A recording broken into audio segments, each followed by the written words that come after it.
जय हिंद दोस्तों। स्वागत है आपका अपना channel the critical thinking Indians में। इस चैनल का मकसद है लोगों में क्रिटिकल थिंकिंग या निर्णायक सोच को बढ़ावा देना। क्या होता है ये निर्णायक सोच या क्रिटिकल थिंकिंग? क्रिटिकल थिंकिंग का मतलब है किसी भी समस्या या मुद्दे को गहराई में समझने और तर्क संगत तरीके से उसका समाधान खोजना। तर्क संगत का मतलब होता है लॉजिकली, रीजनिंग के थ्रू। इसमें शामिल है तथ्यों की जांच पड़ताल करना, यानी फैक्ट्स चेक करना, बिना फैक्ट का कोई बात नहीं करना, बिना फैक्ट और लॉजिक का कोई भी निर्णय नहीं लेना। अलग अलग दृष्टिकोण का विश्लेषण करना, यानी हम एक मुद्दे पे, एक ही टॉपिक पे, एक ही चीज पे हम अलग अलग तरीके से सोचते हैं। हम ये सोचते हैं कि इसका क्या पॉसिबल रिजल्ट हो सकता है, इसके परिणाम क्या हो सकते हैं फ्यूचर में। हाँ, ये किसी भी परिणाम को 100% सत्यापित नहीं करता, लेकिन इसके फ्यूचर में होने वाले परिणामों पे गौर करता है। और पूर्वाग्रह से मुक्त होकर सोचना, पहले से जो धारणा चली आ रही है समाज में, उससे ऊपर उठकर सोचना। निर्णायक सोच हमें सही और गलत के बीच में अंतर करने, तर्कपूर्ण बहस करने और सूचनाओं का प्रभावी ढंग से प्रयोग करने में मदद करती है। यह हमारे दैनिक जीवन में भी महत्वपूर्ण है, क्योंकि हम इससे बेहतर निर्णय ले सकते हैं। आज के भारत में क्रिटिकल थिंकिंग या निर्णायक सोच का अत्यधिक जरूरत है। सामाजिक रूप से यह हमें झूठी खबरों और भ्रामक प्रचार से बचने में मदद करती है। आर्थिक रूप से यह नई नौकरियों के लिए आवश्यक कौशल यानी स्किल और उद्यमशीलता को बढ़ावा देती है। अगर शैक्षणिक रूप से बात करें तो यह छात्रों को स्वतंत्र विचारक बनने और ज्ञान को गहराई से समझने में सहायता करती है। कुल मिलाकर ये कह सकते हैं कि क्रिटिकल थिंकिंग एक ऐसा स्किल है जो भारत के समग्र विकास में महत्वपूर्ण भूमिका निभाता है। कुछ महत्वपूर्ण महान इतिहास के निर्णायक विचारक रहे हैं। उनमें से एक है रविंद्रनाथ टैगोर, महात्मा गांधी, B.R. अम्बेडकर, अमर्त्य सेन। इस चैनल का मकसद यही है कि हम किसी भी मुद्दे पे जो वर्तमान में समाज में लोगों को प्रभावित करता है, चाहे एजुकेशनल बेसिस पे वो प्रभाव रखता हो, चाहे सामाजिक प्रभाव रखता हो, या फिर इकोनॉमिकल प्रभाव रखता हो, किसी भी तरह का प्रभाव रखने वाला सोच जो वर्तमान में भारतवासियों को नुकसान पहुंचाता है, भविष्य में इसके और ज़्यादा नुकसानात्मक परिणाम हो सकते हैं, उनसे बचाना, उनसे बचना। और ये तभी संभव है जब हर एक इंसान अपने क्रिटिकल थिंकिंग की एबिलिटी, निर्णायक क्षमता को बढ़ाएगा और हर एक मुद्दे पे उसके फैक्ट अकॉर्डिंगली उस पर विश्लेषण करेगा, एनालिसिस करेगा और कई एंगल से उस मुद्दे को सोचेगा और उसके पॉसिबल रिजल्ट मीन्स संभवतः परिणाम जो फ्यूचर में होंगे उस पर गौर करेगा।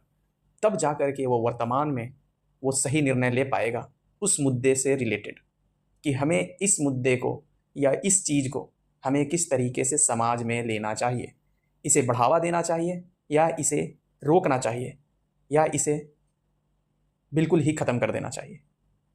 अगर हम अपने अंदर क्रिटिकल थिंकिंग डेवलप नहीं करते हैं तो उसका नतीजा ये होता है कि हमें कोई भी इंसान जो इस समाज में दबदबा रखता है, चाहे वो फाइनेंशियली हो, मीन्स अमीर इंसान अमीरी के आधार पर दबदबा रखता हो, या फिर पॉलिटिकल हो, मीन्स अपने पावर के आधार पर दबदबा रखता हो, या फिर एक एजुकेटेड इंसान हो जो अपने नॉलेज के आधार पे अपने किसी भी समाज में अपना दबदबा रखता हो, वो आसानी से लोगों को भ्रमित या किसी डायरेक्शन में मोड़ सकता है। क्यों?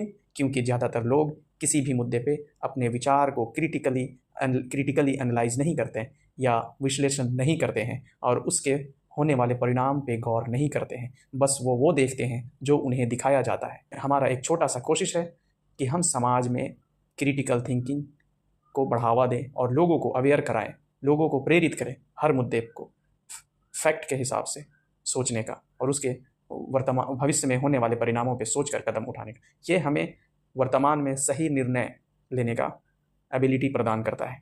जितने महानतम लोग हैं, चाहे वो पॉलिटिक्स में हो, चाहे वो इंडस्ट्रियलिस्ट हो, चाहे वो साइंटिस्ट हो, चाहे वो कोई भी लोग जो किसी न किसी क्षेत्र में अपना प्रभाव रखते हैं, उनमें ज़रूर ही क्रिटिकल थिंकिंग की एक महत्तम एबिलिटी होती है। साइंटिस्ट किसी भी साइंटिफिक फिनोमिना को या फिजिकल फिनोमिना को क्रिटिकली एनालाइज करके कोई आउटकम निकालता है। वो सोचता है कि कि जो दुनिया में कोई भी फिनोमिना हो रहा है, कोई भी घटना घट रहा है, वो क्यों घट रहा है, और ये अगर इसी तरह घटता रहा तो इसका क्या असर हो सकता है।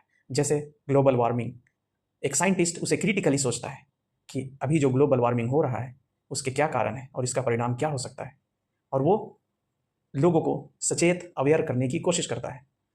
उसी तरह एक पॉलिटिशियन सामाजिक जो इविल्स हैं, सोशल इविल्स जो हैं, समाज को डीस्टेबलाइज करता है, जो लोगों के परेशानियों को बढ़ाता है, उस पर सोच रखते हैं। जैसे कि भीमराव अंबेडकर समाज में हो रहे भेदभाव पे उन्होंने अपने क्रिटिकल थिंकिंग, तर्क के जरिए उसे ख़त्म करने की कोशिश की। उन्होंने सबूतों के आधार पे उसे समझने की कोशिश की और उसके संभवतः परिणाम के बारे में सोचा, और उन्होंने वर्तमान में ये डिसीजन लिया कॉन्स्टिट्यूशन का ड्राफ्टिंग करते समय कि जो सोशली बैकवर्ड क्लास है उन्हें अपलिफ्ट करने का एक तरीका हो सकता है कि उन्हें आगे लाया जाए समाज में, और आगे लाने के लिए सबसे बेहतर तरीका है कि उनको रिजर्वेशन दिया जाए। तो ये क्रिटिकल थिंकिंग का असर है, ये क्रिटिकल थिंकिंग का महत्व है। सो मैं ये चाहता हूँ, मैं अपने सभी देशवासियों से, ज़्यादा से ज़्यादा लोगों से, कि अपने अंदर क्रिटिकल थिंकिंग को बढ़ावा दें, चाहे वो किसी तरह का हो, चाहे वो साइंस के फील्ड में हो, चाहे वो सोशल साइंसेस के फील्ड में हो, चाहे इकोनॉमी के फील्ड में हो, किसी भी फील्ड में हो, अपने क्रिटिकल थिंकिंग या फिर हिंदी में कह लें उसे तो निर्णायक सोच को बढ़ावा दें। आप किसी के कहे सुने बातों में यूं ही ना आएँ, चाहे वो कोई भी हो। आप देखें कि उस जांच करें, पड़ताल करें, फैक्ट्स के बेसिस पे आप उसका विश्लेषण करें, और जो धारणाएं चलती आ रही हैं समाज में उससे मुक्त होकर, उससे ऊपर उठकर उस पर सोच रखें, तब जाकर के आप सही बेहतर निर्णय ले पाएंगे। वर्तमान में लिया गया बेहतर निर्णय ही बेहतर फ्यूचर का कारण बनता है, बेहतर भविष्य का कारण बनता है। हम अगर वर्तमान में बेहतर निर्णय नहीं ले पाएंगे तो ये लॉजिकली तर्क संगत है कि इसका परिणाम बेहतर नहीं होगा भविष्य में। एग्जाम्पल के लिए, अगर आप भविष्य में पश्चिम की तरफ जाना चाहते हैं लेकिन वर्तमान में किसी वजह से, चाहे वो वजह ये हो कि आप रात के बिल्कुल अंधेरे में हैं, आपको दिशाओं का पता नहीं है और आप वर्तमान समय में अपना कदम पूरब की तरफ उठा रहे हैं, तो ये असंभव है कि भविष्य में आप पश्चिम की तरफ पहुंच जाएं। तो हमारा वर्तमान का सही उठाया गया कदम ही भविष्य के अच्छे परिणाम का कारण बनता है। और वर्तमान में बेहतर कदम उठाने के लिए, बेहतर निर्णय लेने के लिए ये ज़रूरी है कि आप अपने अंदर निर्णायक सोच को बढ़ावा दें, आप सोचें। मैं आशा करता हूँ कि ये चैनल अपनी पूरी कोशिश करेगी कि ज़्यादा से ज़्यादा लोगों में निर्णायक सोच को बढ़ावा दिया जाए। आशा करता हूँ कि आपके अंदर निर्णायक सोच डेवलप होगा, आप निर्णायक थिंकर या क्रिटिकल थिंकर अपने आप को बनाएंगे। जय हिंद।